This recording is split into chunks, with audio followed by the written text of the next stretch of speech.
obrigado. É uma honra estar aqui, não só pelo que o Grupo Chilater representa para nós, não só pelo número de famílias que são empregadas com qualidade de vida, que levam qualidade de vida para suas famílias através de tudo isso que o grupo fez ao longo dos anos desse crescimento, e não só por tudo isso que representa para o agronegócio, para a produção de alimentos, a base da cadeia alimentar que é o agronegócio, mas por essa fé que está sempre colocada, né? Eu vejo muito o seu Alberto, né, com o projeto Com Cristo no Cerrado, isso nos orgulha muito. Eu falo, nós somos irmãos em Cristo. Então, é um prazer mesmo, tá, de coração, estar aqui hoje e poder representar a nossa universidade, a universidade da nossa casa. Então, depois, se tiver tempo, eu vou falar um pouquinho sobre isso também. Obrigado pelas palavras, pela consideração e pela oportunidade, tá? Bom, o André e o Luciano pediram para a gente trazer um assunto que ele é a base, principalmente para quem vai trabalhar com irrigação, mas para quem está no sequer entender melhor também os processos. Muitas vezes a gente tem algumas opiniões, alguns achismos que a gente vai construindo, então eu vou tentar desconstruir algumas coisas que a gente acaba olhando para um solo, para uma determinada condição. Por exemplo, vou iniciar a safra dessecando 30 dias antes ou não, depende do tipo de material que eu estou usando, depende do tipo de solo, enfim. Quanto que a minha, supondo, braquiária está retirando de umidade do solo, se ela permanecer vegetando antes do início da safra, ou quanto que isso vai contribuir se eu deixá-la até mais próximo ali do plantio. Então são questões que no dia a dia nós nos perguntamos muito, né? Então procurei trazer de uma maneira bem simples, o André e o Luciano me pediram para ser bem objetivo no sentido de sairmos daqui conseguindo visualizar o que é água no solo, o que é umidade. Eu até trouxe um sensor de umidade aqui. E eu não vou fazer propaganda da marca, hein, gente? Mas é um sensor portátil. Então vamos supor que você está fazendo um manejo e você está lá com a sua moto rodando um talhão, rodando um pivô, e aí você leva esse sensor portátil. Muitas vezes, gente, nós olhamos para um pivô, então a gente investe lá, supondo, R$2 milhões num pivô de 100 hectares, e olha para um sensor desse de 15, 20 mil reais e fala, nossa, que sensor caro, e vai ali na casa agropecuária e compra um sensorzinho de canteiro de horta. Então, é claro que para nós termos um bom manejo, um bom entendimento, uma boa compreensão do que é a água no solo, nós precisamos ter boas ferramentas. Mas hoje eu não vou falar disso. Eu não vou falar de sensor aqui, tá? Hoje nós vamos enxergar o que é simples. Foi falado aqui até, né, sobre os filósofos, sobre os grandes cientistas. Eu sempre procuro trazer isso para os nossos alunos de sala de aula. O que eram os grandes filósofos que a gente pensa assim, nossa, será que era alguém de carne e osso como nós, né? Eram estudiosos. Quando eles faziam observações, eles se obrigavam a escrever isso de maneira matemática, a pôr isso num livro para que as próximas gerações entendessem a observação que eles tiveram. E nós estudamos pelo caminho contrário. A gente vai lá, tem que entender o modelo para enxergar o que ele observou. Então, por isso que às vezes parece um pouco mais complexo algumas relações aí sobre água no solo, sobre a matemática. E rapidamente, gente, eu não vim aqui para falar de mim, eu vim aqui para trazer informação técnica para vocês, mas como nem todo mundo eu conheço aqui, nem todo mundo me conhece, né?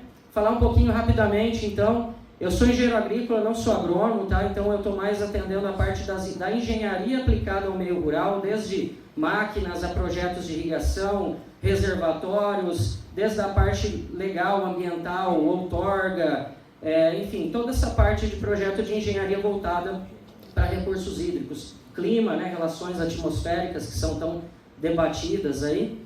Fiz o meu mestrado em agronomia no Instituto Agronômico do Paraná, o doutorado em irrigação e drenagem na Exalc, na USP em Piracicaba. Tive a oportunidade de fazer uma parte do meu doutorado lá na Califórnia, nos Estados Unidos, conhecer um pouquinho da realidade norte-americana e falo para vocês, não é que nós não ficamos nada atrás, eles ficam atrás da gente. Acho que vocês, eu já vi que alguns do grupo aqui já tiveram a oportunidade de fazer viagens, né, conhecer um pouco mais disso, então posso falar isso com propriedade, tá?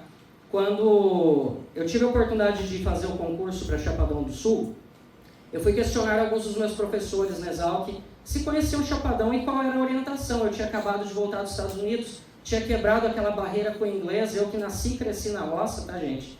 Então, com muita dificuldade, uma família, né, de pequenos produtores, não tive a oportunidade de estudar em grandes escolas, fazer um grande curso de inglês. Então eu fui e passei perrengue nos Estados Unidos, né? Mas dei aquela destravada, então os meus professores falavam, professor, Ricardo, aproveita e volta para os Estados Unidos, fica mais um tempo lá. E aí surgiu o concurso de Chapadão. E aí eu comecei a perguntar para alguns professores se conheciam Chapadão, alguns não conheciam, até que o professor Rubens Duarte Coelho falou assim para mim, ô louco, mas ali Chapadão do Céu... Eu falei, não, é Chapadão do Sul, professor. Ele falou, não, Chapadão do Céu em Goiás, Chapadão do Sul em Mato Grosso do Sul, ali é um pedacinho dos Estados Unidos no Brasil. Aquilo foi a decisão, eu falei, é para lá que eu vou. E eu estou muito feliz, há 11 anos, completei esse mês 11 anos aqui de Chapadão do Sul, tá? Então, gente, sou professor e pesquisador da UFMS, mas eu sou agricultor. Eu acho que de tudo isso que eu falei para vocês, se não fosse essa base, nada importaria para mim.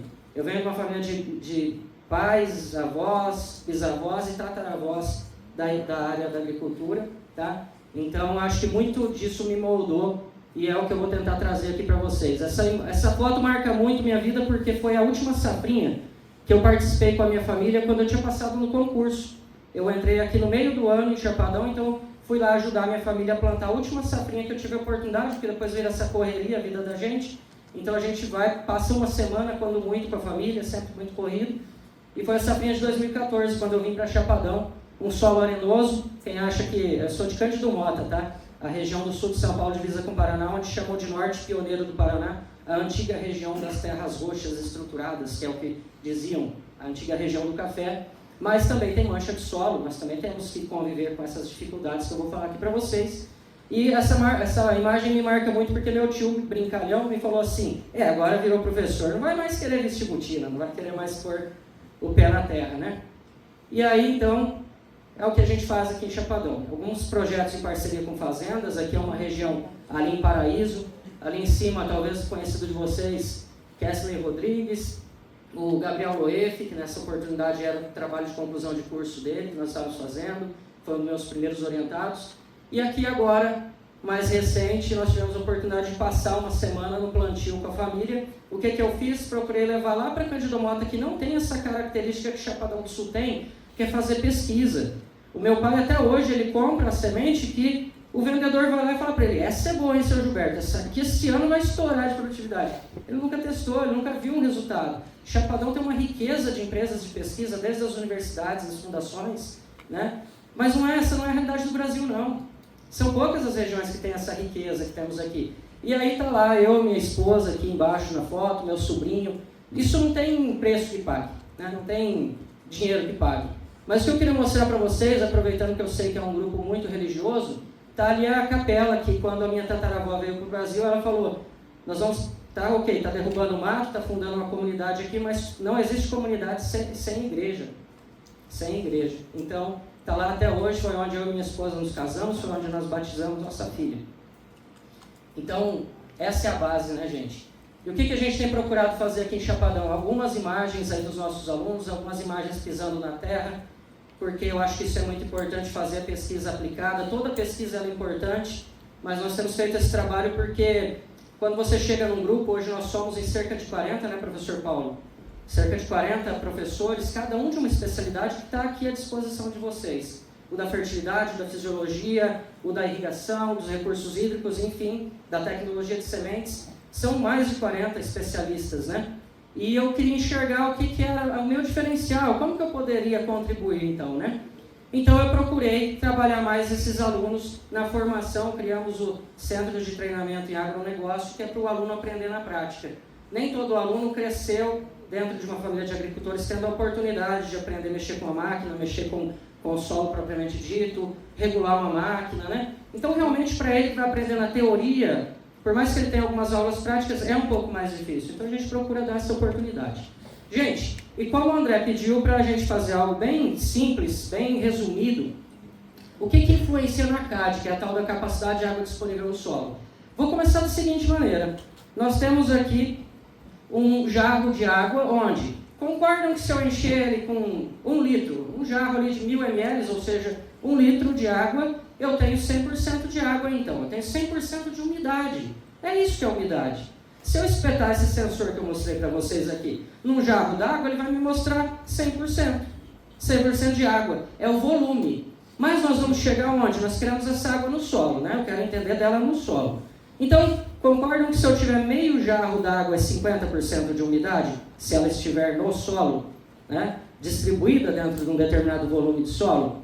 Ok. Então nós vamos começar a pensar o solo com aquele quadradinho que é a amostra. Antigamente a amostra de solo era uma caixinha de papelão quadradinha. Hoje em dia coloca no saquinho, o que importa é a quantidade. Dependendo da análise, nem precisa de um volume tão grande. É igual ao exame de sangue. Dependendo das análises que for fazer, tira só um pouquinho. Se for fazer mais, tira mais um pouco. Isso é uma análise de solo, uma análise química, né? Então, mas para ficar fácil da gente enxergar isso no hectare, isso no metro quadrado, que é a nossa unidade de interesse, a nossa unidade de produção. Então, imagine um cubo de 10 por 10 por 10 centímetros. É 1 litro. Esse é o volume de 1 litro. E quando a gente pega a nossa análise química para fazer agricultura de precisão e tudo mais, o que a gente vê lá? Miligramas por decímetro cúbico. Centimol de carga por decímetro cúbico. Porque o que importa é volume. A nossa grade de 34, o que a gente quer fazer? Mexer com um determinado volume de solo. Não é? E qual que é o volume? A profundidade que eu vou trabalhar. E até onde é viável, né? Até onde é viável eu corrigir o solo? Será que se eu corrigir 1 metro de profundidade, quanto que custa isso? Então a gente tem que trabalhar dentro de um balanço econômico. Bom, gente, então isso é 1 litro. Mas vamos colocar agora dentro de 1 metro quadrado, o que seria essa representação dessa caixinha de 10 por 10 por 10, que nada mais é do que 1 litro. 1 litro de solo. O solo é uma esponja, não é? O solo é uma esponja, ele é poroso. Ele tem uma tal de uma porosidade total, macroporos, microporos. Então, se eu encaixar esse quadradinho, que a gente fala 1 decímetro cúbico, porque são 10 por 10 por 10, né? Na matemática fala assim, num metro quadrado, quantos quadradinhos desses que cabem? Se eu fatiar 1 metro em 10, nessa lateral tem 10 caixinhas, na outra lateral 10, e aí no total, quanto? 100, né? Então, no primeiro perfil de 10 centímetros, a gente não trabalha por perfil. No primeiro perfil de 10, eu tenho 100 litros do quê? De volume de solo, volume total. Se eu for ali com uma pá, com uma vanga, tirar ali o primeiro 10 centímetros por metro quadrado, eu tenho 100 litros de volume de solo. E aí, gente, o que é a umidade, então? No primeiro perfil de 10 centímetros, em 1 metro quadrado, temos 100 litros de volume. Se eu encher isso só com água, eu vou ter 100% de umidade. Se eu cavar, colocar uma loninha ali e encher de água, eu tenho 100 litros d'água. O que eu sei é que eu nem posso ter só água no planta aquática, né? Nossas plantas de interesse não são aquáticas. Também não vamos plantar arroz inundado aqui em Chapadão, acredito eu, né? Então, o que eu quero? Eu quero entender do equilíbrio de qual é o volume de água distribuído nesses 100 litros de volume de solo de interesse. E para isso vamos só trazer o seguinte conceito. O que é lâmina? A gente fala muito assim, nossa, choveu 80 milímetros, choveu 40 milímetros. 80 milímetros, gente, nada mais é, acreditem, 80 litros de água em cada metro quadrado, é muita água. É por isso que numa área impermeabilizada, por exemplo, no telhado da nossa casa, na calçada, ou quando a gente olha as ruas da cidade, sempre dá a impressão que choveu mais na cidade, né? Qualquer garoinha, qualquer chuvisqueiro, claro, é tudo impermeabilizado, já escoa, né, para a lateral da rua. Então, gente, lembrando de alguns conceitos rapidamente aqui. Então, cada litro de água, ele distribuído em 1 metro quadrado, forma uma laminazinha de apenas 1 milímetro. É isso que é milímetro de chuva. Cada litro d'água em 1 metro quadrado é 1 milímetro. Ou seja, se 1 milímetro de chuva, de uma garoa, cai no solo, vai umedecer 1 milímetro de espessura? Não, porque a água vai se distribuir nos poros do solo. Basicamente, a relação é 2 para 1. A porosidade do solo é de 50%. Então, se a água se redistribui em volume dentro do volume de poros do solo, basicamente cada milímetro de chuva umedece 2 milímetros de solo. E aí que aquela garoinha de 1 milímetro não apaga nem a poeira, é claro, né?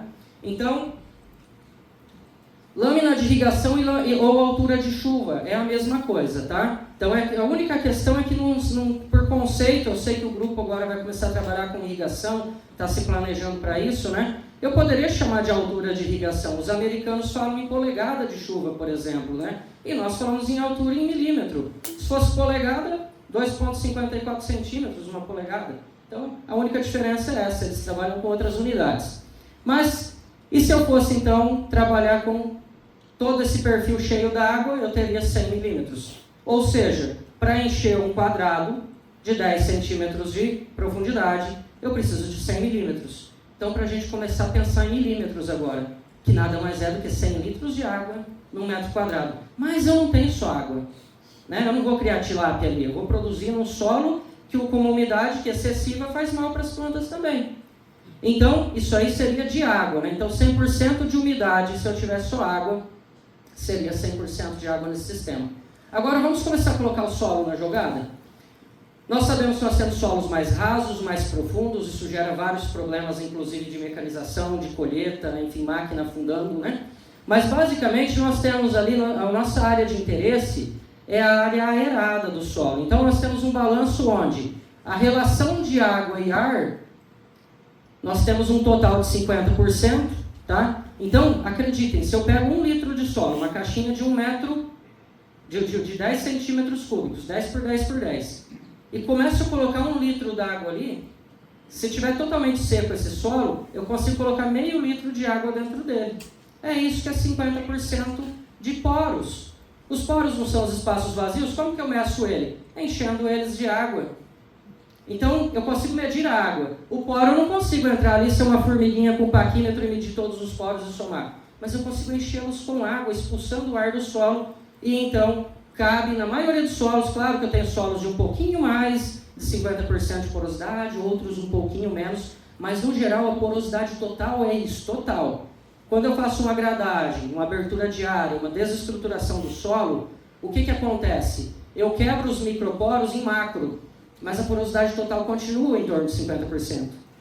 Por isso que um solo, após uma gradagem, ele seca mais rápido, porque eu tenho muito mais macro do que micro. A porosidade total continua praticamente a mesma, em torno de 50%. Só que macroporo, gente, não segura ninguém. Macroporo não segura a água desce por o que a gente chama de ação gravitacional, ela desce. E quando desce, leva os nutrientes juntos, esse é o problema. Por isso que o plantio direto vai tão bem, desde que a gente consiga manter a estruturação, desde que a gente consiga manter a não compactação ou os efeitos de camadas compactadas. Por quê? Porque tem mais micro. A porosidade total continua em torno de 50%, mas eu tenho muito mais microporos, que é onde a água fica armazenada, que é onde o solo segura a água, onde ele retém, que é o que a gente vai chamar de CAD mais tarde. Então, sempre o solo vai ter em torno de 50% de sólidos do solo, o solo propriamente dito. O resto são espaços vazios. E aí a relação entre água e ar é essa que a gente vai buscar. Se é no manejo de irrigação, eu não vou encher o solo com água, eu não quero saturar o solo e deixar minha planta, meu sistema radicular sem ar. Então nós temos que buscar um balanço, né? E é isso que a gente trabalha no manejo de irrigação. Bom, então voltando aqui para a nossa caixinha de 1 litro de volume, 50% é o que está disponível para eu trabalhar, então, o ar e a água, essa relação entre ar e água. Os outros 50% são sólidos do solo. Opa, deixa eu só voltar aqui, desculpa. Então, eu queria fazer a primeira pergunta para vocês. No final, eu trouxe um brinde, bem singelo, mas eu trouxe um brinde. No final, eu quero fazer uma pergunta aí.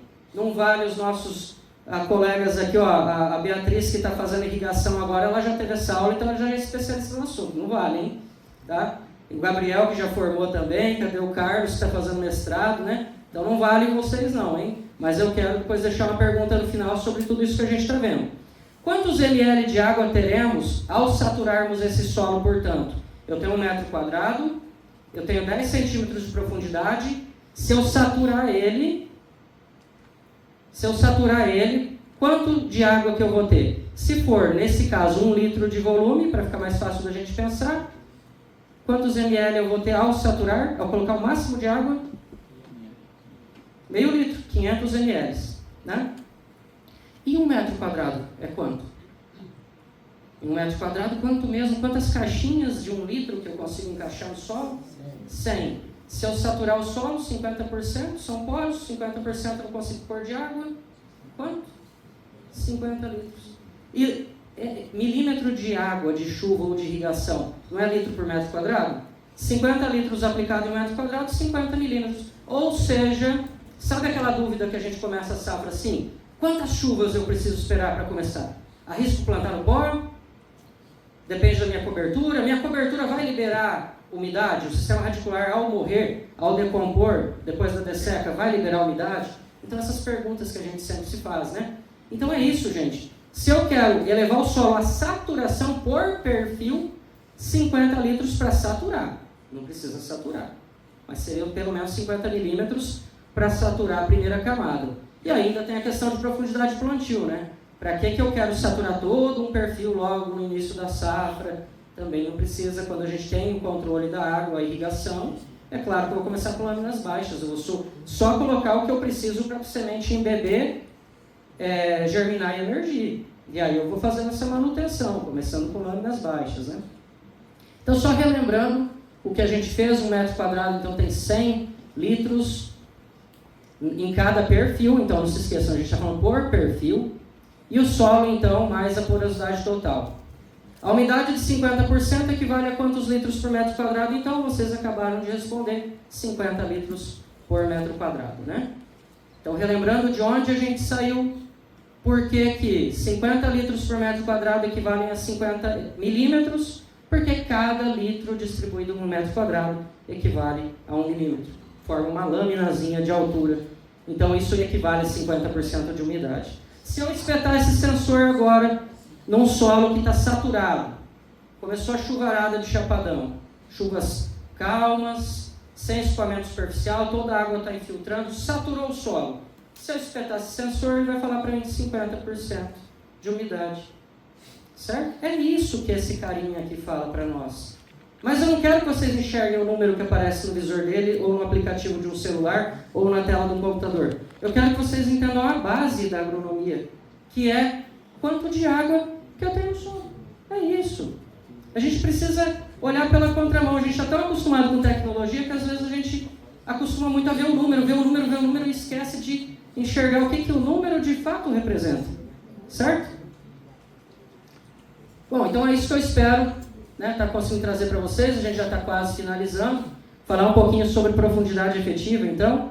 Então nós temos aí saturado, tá, gente? Isso não é ainda água disponível. Nós sabemos que nós temos uma água que a gente chama de residual, uma água que fica retida no solo. Não vou entrar nessa parte, tá, André? Mas então só arredondando para ficar fácil da gente fazer conta de cabeça, né? O máximo de água que cabe nos espaços vazios do solo, nos poros. 50%, ou seja, para cada perfil. Agora vocês vão começar a enxergar a umidade por perfil, para conseguir visualizar. Esquece o sensor. O sensor é para dar um suporte para a gente, tá? Mas agora vocês vão olhar para o solo e enxergar a água. Opa, peraí, 50%, 50 litros em cada perfil, desde que distribuído uniformemente, é claro, né? Então, se a minha planta ela quer aumentar a capacidade de água dela, 50 litros, vamos supor que eu estou utilizando só o primeiro perfil. Se eu estiver tirando 5 milímetros por dia, é um número mágico, né? Claro que a gente tem dias que a soja, ainda mais se for lá no Tocantins, tem dias que a soja chega a retirar do solo 9 litros por metro quadrado por dia, passando pelos estômatos, pela folha, subindo pelo tecido vegetal e saindo pela folha. Imagina? É igual a floresta amazônica praticamente, jogando água para a atmosfera. Mesma proporção, tá? Então, você tem lá 9 milímetros por dia, porque o que manda é a atmosfera que está em busca de equilíbrio. Então a água está subindo pela planta, mas a planta absorve água pela folha, pela axila foliar, pelo cartucho do milho? Não, absorve pela raiz. Porque o iniciozinho do xilema, que é aquele tubinho de proporção capilar, né? O diâmetro de um fio de cabelo, a água sobe por dentro dos tecidos, hidratando a planta e nutrindo, porque a água, na verdade, ela vem carregada de solução do solo. Os nutrientes, eles são absorvidos pela planta na fase líquida, né, na solução do solo. Então, supondo que eu estou pegando um número médio aí, 5 milímetros por dia, ou seja, 5 litros em cada metro quadrado. Quantos dias de água perfil de 10 centímetros vai me dar de vida para essa planta se manter hidratada? Eu estou tirando 5 por dia, eu tenho 50. 10 dias no perfil de 10. Então, como que eu faço para essa planta suportar um período maior que 10 dias? Eu preciso fazer ela enraizar. Mas ela enraizar para as laterais vai ajudar? Não, porque a experimentação agrícola, esse trabalho brilhante que, por exemplo, a Fundação faz, Muitos grupos também têm as suas próprias pesquisas internas, né? Além desses apoios, as universidades fazem, as empresas de consultoria, pesquisa e consultoria fazem muito bem, as Embrapas. É para mostrar o quê? Qual que é a população de plantas, ou seja, a densidade de semeadura que eu vou colocar. Quando a gente começa a entrar com milho safrinha um pouquinho mais tarde, a gente não reduz a população? Sim, eu vou ter menos água disponível, eu preciso de menos plantas bebendo água, senão elas não vão atingir o potencial produtivo. Mais bocas para alimentar, mais bocas para tomar água, então eu reduzo um pouco a população, certo? Bom, então qual que é a única forma de, se a quantidade máxima de água que cabe no solo é 50%, qual é a única forma que a gente tem de aumentar essa disponibilidade de água? Aumentar a profundidade, porque 50% de volume de água, se eu dobro o volume de solo, eu dobro a disponibilidade de água. Então eu tenho 50 litros em cada perfil. Se eu consigo fazer ela explorar com estrutura, com raiz estruturada, volume de raízes no solo, atingir 20 centímetros, eu já tenho 100 litros de água disponível, eu já vou para 20 dias. Eu consigo 20 dias para essa planta. E assim por diante. Se eu consigo estruturar o sistema radicular em 30, eu tenho 150 litros. Enfim, eu vou até aqui no que seria o ideal para nós. O ideal é 1 metro, 1,5 metro. O ideal é igual o eucalipto, que explora 2,5, 3 com profundidade efetiva, né? Por isso que ele não seca, mesmo na entre-safra, mesmo com 5 meses sem chuva, ele está lá ainda vegetando, as folhas não estão enrolando, os estômatos não estão fechando. Por quê? Porque ele explora um volume muito maior de água. A saída de água pelo estômago é proporcional a uma cultura como soja ou milho. É proporcional. Só que ele explora um volume maior, então ele tem mais dias de água disponível para ele sobreviver. A caixa dele é mais profunda, é maior em volume. Então, 250 litros d'água. Lembra dos 50%? A gente continua com 50%. O solo não mudou, a parte sólida do solo não mudou. Então, 250 litros é 50% de umidade. Por quê? Porque a nossa caixa, nesse momento, eu estou dizendo que ela tem 50% de profundidade. Ou seja, uma caixa de 1 metro por 1 metro quadrado, por 1 de profundidade, por 1 de altura, são 1.000 litros, não é? A gente até usa muito para pôr diesel, vem, enfim, produto que a gente fala a granel, né? Produtos químicos naquela caixa de 1.000 litros. Mas se a minha cultura só se estrutura a raiz até 50 centímetros, esse que é o volume, 500 litros. Mas metade disso é a partícula sólida do solo. A outra metade são espaços porosos onde cabe a água, ou seja, 250 litros. Em 500 de volume total de solo, eu tenho 50% de umidade. Certo? Bom, e aí, gente? 50% de água em 50 centímetros de profundidade efetiva. É aí que eu queria trazer uma observação para vocês. O que é a profundidade efetiva? As plantas, gente, lembra que a planta só absorve água pela raiz, né? Então, o início do tal do xilema é a raizinha. E vai subindo pela planta e sai lá no tal do estômago, que é a folha da planta. Sai em forma de vapor. Imagina, o sol está lá, aumentando a temperatura da folha. Se a folha não abrir o estômago e liberar a água que está ali borbulhando, fervendo, queima o tecido vegetal. Então, por mais que as plantas tenham o controle de fechar estômago para manter a água, chega num momento que ela, se ela não jogar aquela água para fora, ela vai sofrer uma queima. A água está ali. Quando a gente pensa em energia solar, fica fácil de imaginar o aquecedor solar. É radiação, é energia aquecendo. Chega um ponto que ela tem que abrir o estômago e jogar água fora para vir uma outra água com a temperatura mais baixa, que está subindo por ela. É o radiador dela. Tá? Então ela vai se refrigerando. Então, o que é profundidade efetiva, gente? Nós consideramos até onde está 80% das raízes. Por quê? 80% do contato com o volume de água no solo. 80% de contribuição para a hidratação da planta. E os outros 20% vão ajudar também? Vão, com 20% de contribuição. Então, aquela raizinha que vai lá a 5 metros de profundidade, ela é importante para mostrar para a gente que a gente tem uma estrutura bem formada, que a gente não tem camada compactada, mas do ponto de vista hídrico, ela não vai contribuir. Ou melhor, ela vai contribuir, mas vai contribuir com pouco. Então, eu tenho que trabalhar o volume de solo até a profundidade, onde está a profundidade efetiva, onde está o volume de raízes. Não adianta eu ter uma raizinha que vai lá embaixo, não. Onde que está a grande proporção de raiz? Que é ela que vai fazer troca de água com o solo para poder hidratar a planta. Bom, e aí um exemplo de coisas que a gente vê assim, né? Então, de novo, não é que não seja importante fazer a raiz descer, mas a contribuição dela é mínima, né? Então, será que vale a pena ficar olhando tanto para tão profundo? Ou é melhor fazer o básico bem feito e trabalhar essa profundidade que é viável economicamente e pensar nela, né? Então, gente, de novo, por que as braquiárias, os capins entraram tão bem para ajudar a gente nisso? Porque a quantidade de massa que ele forma embaixo do solo é praticamente a mesma que ele forma sobre o solo. E já está incorporado. Antigamente a gente queria incorporar matéria orgânica, a gente tombava com o arado, a gente fazia operações com a Iveca para jogar a matéria orgânica embaixo e acelerar o processo de decomposição e incorporar a matéria orgânica, mas a raiz já se incorpora naturalmente, né? E é muita massa, não é? Arranca uma braquiária ali do solo para ver quanta raiz, e nessas raízes tem água. Então nós temos uma recarga de água quando nós dessecamos a planta, porque ela vai desidratar e vai liberar essa água para onde? Para o solo, para ficar disponível, certo? Por isso que a gente tem que tomar cuidado com mato-competição, porque se eu tenho mais plantas utilizando a água do solo, ela está entrando em competição com a minha planta, por isso que a gente tem que tomar cuidado com o manejo de integração com braquiária no milho, né? Travar na hora certa, senão tem competição. Quanto mais planta, quanto mais raiz em contato com o volume de solo, mais transferência dessa água para a atmosfera, para ir embora em forma de vapor, né? Então, gente, profundidade e volume, não se esqueçam disso, não é só olhar para a profundidade, é olhar para o volume de raízes até onde ele alcança, né, em volume. Até que profundidade está meu volume de raízes de interesse? Essa é a pergunta que eu queria deixar, tá, para a gente pensar. Então, até que profundidade está meu volume, não a profundidade máxima. Ok? E a manutenção da estrutura do solo, então.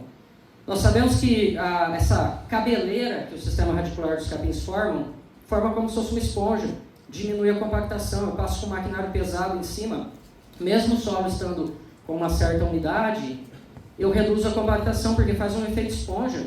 Eu mantenho a estrutura do solo, eu mantenho o solo sem compactação. Agora, se eu não enraizo ou se eu trabalho apenas com soja, seguida de milho, depois soja de novo, aquele sistema radicular pouco expressivo. A soja e o milho tem o volume de raízes muito menor que os capins, né? Então, é por isso que é importante. Bom, e falando um pouco então do que seria, estou quase encerrando, tá, gente? O que é um solo seco? 50% de solo a gente já entendeu.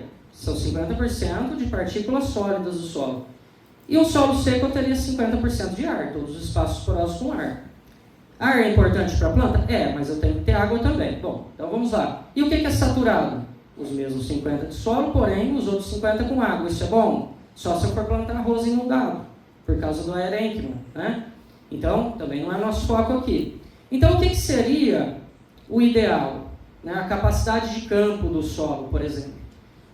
50% de solo ok, a gente já entendeu, vai ser sempre o mesmo. Aí essa relação, qual que é a relação ideal? Estou colocando só como exemplo, tá, gente? Não estou dizendo que 30% de umidade, 30% de água, ou seja, por perfil de solo, se eu tivesse agora espetado o meu sensor no solo e ele falasse 30% base volume de água, 30% no metro quadrado equivale a quantos litros de água que entraram nesse solo no perfil de 10? Em 1 metro quadrado, eu fui lá com o meu sensor e ele falou assim, você está com 30% de volume, de umidade, de água em volume. No primeiro 10 centímetros, em 1 metro quadrado, 30% de água. Quantos litros? 30 milímetros, que é nada mais que 30 litros, então vou deixar uma singela, nosso boné do Centro de Treinamento e Agronegócio. Obrigado. Então, gente, é isso, é aqui que eu quero chegar, tá? Qual que é essa relação ideal? E o efeito da cobertura? Muito cuidado, gente, com a história do efeito da cobertura, que é o seguinte.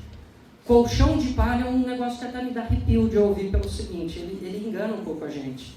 Não é o colchão de palha em si que faz o milagre, ele contribui sim, reduz temperatura, isso ajuda. A professora Elisângela, que é especialista na parte de micro-organismos do solo, microbiota, enfim, sabe a importância disso, né, de não termos excesso de temperatura na superfície e manutenção da umidade. Mas eu vou falar só do ponto de vista hídrico, perda de água, certo?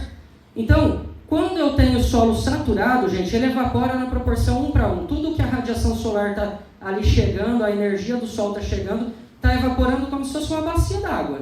A proporção é a mesma, tá? Uma bacia d'água, uma lagoa, ou o solo saturado está mandando água para a atmosfera na proporção 1:1. É por isso que a gente até fala, hoje está cozinhando aqui. Estou andando no meio de uma lavoura de soja após uma chuva, a canela parece estar cozinhando as pernas, né? É o vapor de água, e vapor é quente, né? A água evapora a 100 graus. Então, eu sei que a temperatura também influencia, mas, gente, a radiação que é a energia solar, a radiação que é a energia que de fato contribui em maior quantidade, tá? Então a radiação chegou, colocou energia ali e evapora a água. Ok. E qual que é a diferença, gente, para um solo, então? Vou pegar primeiro o solo sem cobertura, tá? Estou falando de um solo sem cobertura para a gente entender o efeito da cobertura. Olha que interessante, o próprio solo, olha como que a natureza é perfeita, né? O próprio solo, gente, depois que ele seca cerca de 4 centímetros, a taxa de transferência de evaporação direta cai muito. Cai muito, que é aquele bico da botina, que a gente vai lá, bate a botina, sai uma poeirinha e fala, nossa, mas já está seco? Pega uma enxada, pega um enxadãozinho, cava um pouquinho e vê se não tem umidade lá embaixo. Então o próprio solo ele se protege, mesmo quando ele está nu, pelo seguinte.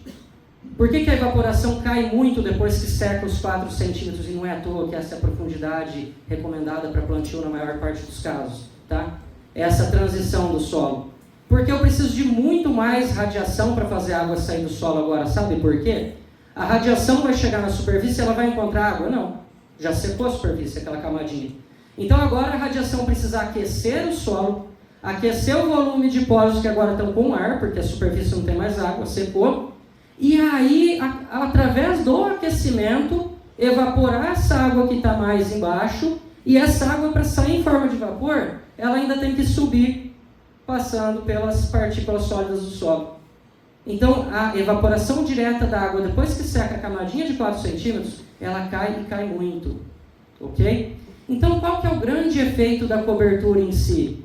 A cobertura, gente, ela vai sempre manter a umidade até na superfície. Por isso que a gente passa o pé na braquiária assim e fala, ó quanta água aqui, calma. Não é que a gente tem tanta água aí. É que eu permiti que o solo fique úmido até a transição. Então, gente, não são os grandes volumes de palhada na superfície que ajudam. Um pouco de palhada já ajuda para dar esse efeito da própria reflexão. A superfície clara, a braquiária dessecada, não reflete mais a luz solar? Tá? Então, muitas vezes, o excesso de palha ele traz mais problemas, que é a plantabilidade. Né? Depois a gente tem o estiolamento de plantas, tem que passar rolo-faca para baixar esse volume. Enfim, não preciso falar disso, vocês entendem melhor do que eu sobre quantos manejos que a gente precisa colocar aí para... Então, o que vai fazer para finalizar então com esse assunto que é a capacidade de água no solo, né? Minhas plantas estão enraizadas após o secamento da superfície, com ou sem cobertura. Após o secamento, a única forma da água sair do solo é tendo contato com raiz, subindo pela planta e saindo pelo estômago. Vai ter evaporação direta? Ainda vai, mas muito pouco. Tá? Muito pouco. Então, de novo, gente, não estou falando que a cobertura não é importante, pelo amor de Deus. Ela é importante para vários outros aspectos. A gente sabe que a maior parte dos micro-organismos estão na primeira camada, na superfície, tá? Mas do ponto de vista de perda de água, não é esse milagre todo. Então, a gente precisa entender disso em números. Ela contribui ali com a camadinha superficial. A outra água está guardada. Cessou o que a gente chama de ação gravitacional, que é a percolação, o excesso de água parou de drenar. Então choveu, saturou o solo, 50% de umidade, 50 litros em cada metro quadrado, em cada perfil. Parou de drenar o excesso, o solo ainda está bem úmido, né? Mas para de drenar. Então a única forma da água sair agora é para cima. Secou a superfície, praticamente para de sair água por evaporação direta. Então a única forma de tirar água do solo é a própria planta, pelo sistema radicular. Então, a água entra em contato com o sistema radicular, sobe pela planta e sai no estômago. Isso é a nossa transpiração. Então lá, um exemplo, né, com bastante palhada, algumas dificuldades que a gente sabe que a gente acaba encontrando quando tem excesso de palhada, e aqui uma lavoura de algodão já com uma palhada não tão expressiva em volume, mas suficiente para já quebrar essa barreira do secamento da superfície. E aí o que então é o grande gargalo, gente? Profundidade de raiz, esse é o segredo. Mas em volume.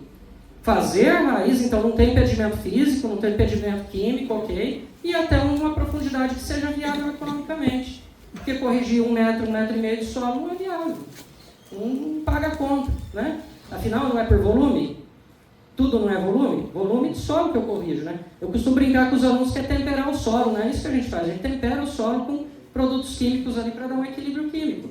Então, nesse caso, gente, olha a diferença. Um exemplo aqui para vocês. O que seria uma planta com uma raiz mais rasa e uma planta com uma raiz mais profunda? Nesse mesmo exemplo, seguindo 50% de umidade. Primeiro perfil, vamos supor uma planta que explora com volume de raízes 30 centímetros. Eu tenho 150 litros de água disponível, é isso. E a minha planta que explora uma profundidade maior? É isso, essa é a diferença, esse é o segredo. A gente não precisa inventar a roda não, é simples assim. Tá? E é isso que eu queria trazer para vocês, a simplicidade que está por trás do método, a simplicidade que está por trás de um equipamento eletrônico. Tá? Então, o volume de raízes em profundidade, manutenção da estrutura do solo, ok, a gente sabe porque se eu deixar formar uma camada compactada, eu não consigo formar volume de raiz em profundidade, né? E o aumento da capacidade de água disponível do solo para as plantas, o aumento da CAD, ou a tal da caixa d'água que a gente fala. Então, de fato, é uma caixa d'água. Se você pegar uma caixa d'água de 1.000 litros, encher ela de solo, compactação natural, começar a pôr água, cabe meia caixa d'água de 1.000 litros, ou seja, 500 litros, em 1 metro cúbico, em 1.000 litros. Tá?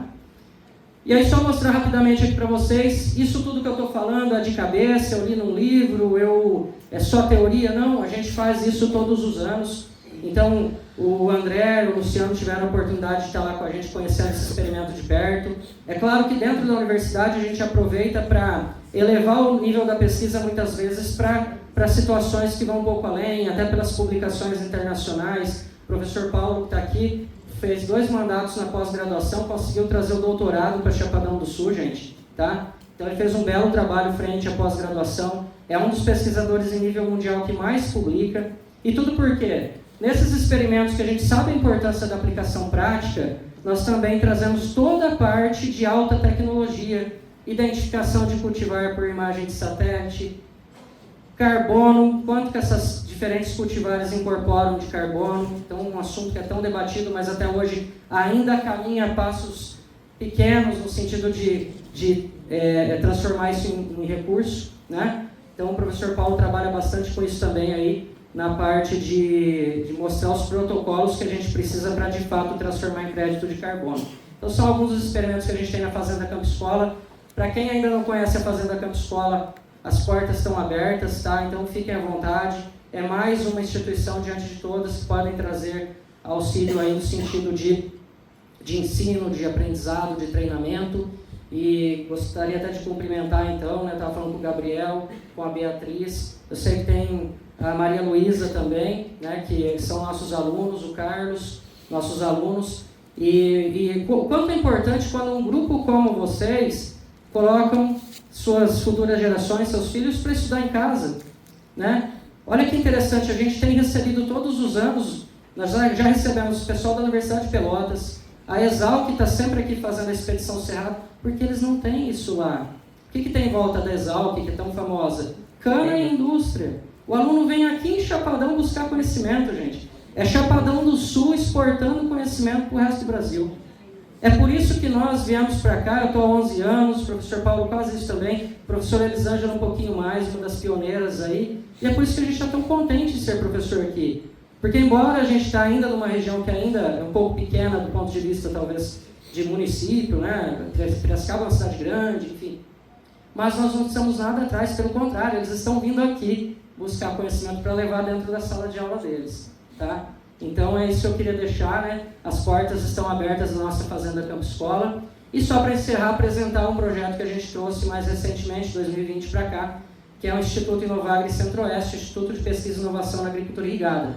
Então esse instituto nós buscamos, é uma entidade sem fins lucrativos, nós buscamos profissionais da área de recursos hídricos do Centro-Oeste todo, E onde que é o coração do Centro-Oeste? Chapadão do Sul.